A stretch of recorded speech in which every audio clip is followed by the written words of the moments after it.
and we'll continue with the Bankrupt Bookseller, and hopefully on a more cheery note this time.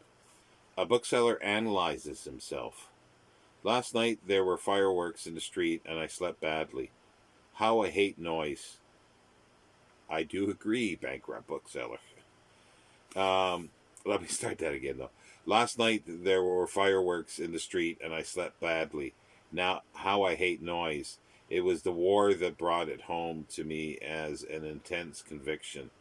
The wantonness of it amazes me. Does it please anyone, really please anyone, to let off what they call Chinese cannons? I can't believe it, yet so fearfully and wonderfully are we made that hundreds last night congregated in the streets and heralded every explosion with loud shouts of appreciation. A lot has been written about noise and its effects on health, but the writers write in vain.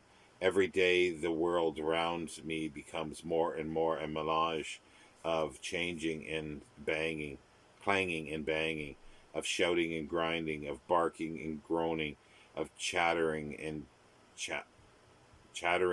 clattering. The machinery of our modern life obviously creaks, and there is not enough oil in all the wells of the world to bring it peace with lubrication. Veritably, the whole creation of God groaneth and travelleth, and there is no Saviour but the hope of a duller sensibility than that with which I have been endowed. At 6 I could lie in bed no longer, and with a cup of tea for internal comfort, I was away with an apple in one pocket and a book in another. The shop, as I pleased, at the shop as I passed through it and out, was close smelling of print and binding glue and the dust of yesterday, and I did not linger. By 7 I was on the crest of the lower ridges of the hills that surround us here, and gladness possessed me. The quiet which the night had denied me was there with the morning, and I said aloud, "Here now, in this moment, I am at one with the best in the universe. I am happy." I analyzed that feeling. Where was it? Whence did it come? What would it have been mine without the Chinese cannonade and the sleep, but the bad night and the early rising, the cup of tea and the breath of fresh morning air that met my face as I issued from my shop door? I wondered, and wondering left the miracle unsolved in the enjoyment of it. Back in the shop, I have more time for the book lookers and book handlers and book buyers are not yet about, and I reflect how rarely do we find perfect bliss and happiness. How rarely do we say, "Here and now I am happy," and yet how often are we visited by unearned, unexpected transports of pure joy? Do we seek the life ever more abundantly as we should? Do we strive once a year even to achieve the perfect day? We don't, and yet we should if we are to deserve immortal bliss. How can we deserve eternal happiness living as we live? I see a Bunyan-like vision, the end of it all. I come after such tribulation before the great white throne and before the judge of all the world. The recorder reads my record, and I am ashamed. The very reading of it sounds like doom, and in my apocalypse a voice deliberate, slow, inexpressibly final pronounces my fate. Quote, 60 years were yours. You had health enough to be happy, and you had time enough to achieve anything. How did you spend your health and time, which were the fabric of your daily life? I covered my external hills in winter and with stainless snow. In summer I clothed them in lovely great greenness. You heeded them not. I filled the skies by day and sunshine, with sunshine, and by night I lit them with stars. You heeded them not. The pageant of the seasons I presented year by year for your delight and happiness, and and every wonder of the world was yours to see. You heeded them not. There is no need to pronounce your doom, O mortal. You have doomed yourself. You doomed yourself to blindness, to darkness, to oblivion. You doomed yourself to see nothing of the greatness and the glory of God. I do not damn you. Get get to that hell with which is your self-appointed, self-chosen, self-desired place. And so the vision of the day of judgment comes and goes. It is the blinding light for me, and in its light I make resolution. I resolve to seek the good life with all the freshness of a new hope. No longer am I going to be satisfied with the second best and the second hand. I am going to get down to bedrock. I am going to search for reality. I am going to no longer to self-condemn myself to the uttermost oblivion of the utmost darkness. I will, like Henry David Thoreau, seek to live deliberately, to find out the essential facts of life. I do not wish to live what was not life. Living is so dear. I want to, quote, live deep and suck all the marrow of life, to live so sturdily and Spartan-like as to put to rout all that was not life, to cut a broad swath, to drive life into a corner. That's me. Someone is in the front shop. I know who it is. I know what he wants. I hear him moving about, attempting to attract my attention by shuffling his feet and coughing. I know what he wants. He is a small lawyer, and he can wait till I write this about him.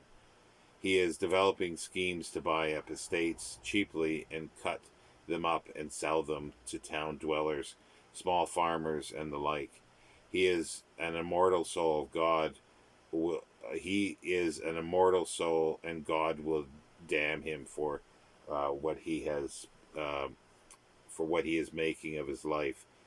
I can't help it. I must go and speak to him. The second-hand copy of Debrett's Peerage and Titles of Courtesy is ready for him. The price second-hand is a pound.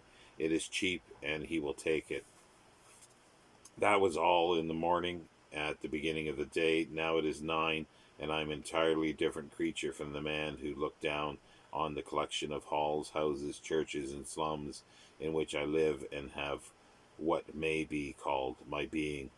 10 hours have passed since I attempted to put down the ecstasy of the freshness of the new day which so began for me. I can't see myself as I was then at all. Food has done it. I shut my shop at 7 and read parts of a parcel of new books that came in by the afternoon delivery. What a lot of rubbish is written, and what a lot of that rubbish is laboriously read by publishers and printed by companies and sold by booksellers. I will not add to it. The ambition is dead, whatever else lives. Dead, stillborn, if you like, as a result of the unattainable, unsuitable mating of the too big ambition with too little will. Content, gross, fleshy material now possesses me, and food begat it. At 8, I tried of reading trash and put the smaller of my 2 pans on the gas stove. I cut up 4 tomatoes in segments and put them into the pan with a piece of butter. I take 2 eggs and break them into a cup, switching them up with a fork. The tomatoes and the butter sizzle agreeably in hot sparkling of fat rises up into the air from the heated pot. I pour my switched eggs over the tomatoes. Quickly the mixture solidifies. I tip it out onto my plate. It is delicious, and now, with a pipe in my teeth, I am so sublimely happy to have ever been. It all eludes me as it all eludes me as it has eluded all of us who have ever thought of the strangeness of being. What am I? Filled with the wonder and the beauty of nature, I am at one with the joy of the universe. Filled with tomatoes and eggs, I am at one with life and I am content. it comes to me, and it will do for an ending to these sheets I have written today. Only the infinite pity is equal to the infinite pathos of human life. High calling. I am sorry for my neighbor the draper. His trade is a disenchanting one. He cannot feel romantic about women. He only sees them at worst as creatures seeking to adorn themselves, at best as naked, obscene animals to whom shame has come, seeking to clothe themselves with and hide their indecencies. I am sorry for my friend the butcher. His trade is a disenchanting one. Food, the three times separate, repeated daily joy is for him a dull affair. The ecstasy of appetite is an affair of trade. He only sees mankind as a mob of perambulating bellies needing to be filled.